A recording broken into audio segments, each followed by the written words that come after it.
ഹൃദയത്തിൽ എഴുതിയ വരികൾ മെഹബൂബരെ മദ്ഹിൻ മൊഴികൾ അതരത്താൽ പാടി ഞാൻ ഇഷ്കിൻ തീരത്ത്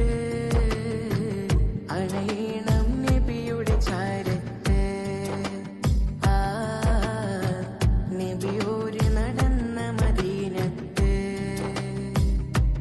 അരുതായ്മകൾ അതിരുവിട്ട് അധാർമികത അതീവ വിഷം വിതക്കുന്ന ആധുനിക കാലത്ത് മനുഷ്യജീവനും മാനവിക ചിന്തയ്ക്കും മഹിത മാതൃകയായി വിശ്വാസി ഹൃദയാന്തരങ്ങളിൽ സ്നേഹസൗഹൃദത്തിന്റെ വിശിഷ്ട ലോകമൊരുക്കി വിശ്വമാകമാനം വിശുദ്ധിയാൽ വിശ്രുതി നേടിയ പുണ്യറസൂലിന്റെ 1500ാമത് ജന്മദിനാഘോഷത്തിന്റെ ഭാഗമായി വർണ്ണാഭമായ ഫ്ലവർ ഷോയുടെയും ദഫ്മുട്ടിന്റെയും പ്രവാചക പ്രകീർത്തനങ്ങളുടെയും പൂർവ്വ വിദ്യാർത്ഥികളുടെ മെഗാ ദഫ്മുട്ടിന്റെയും അകമ്പടിയിൽ മദ്രസ വിദ്യാർത്ഥികളും അധ്യാപകരും മഹല്ല് നിവാസികളും അണിനിരക്കുന്ന നബിദിന ഘോഷയാത്രയിത ഈ വഴിത്താരകളെ ധന്യമാക്കിക്കൊണ്ട് കടന്നുവരികയാണ്. പ്രിയമുള്ളവരെ, ആശീർവദിച്ചാലും അനുമോദിച്ചാലും അനുമോദനത്തിന്റെ 1000 പൂച്ചെണ്ടുകൾ സവിനയം സമർപ്പിച്ചാലും പ്രിയമുള്ളവരെ,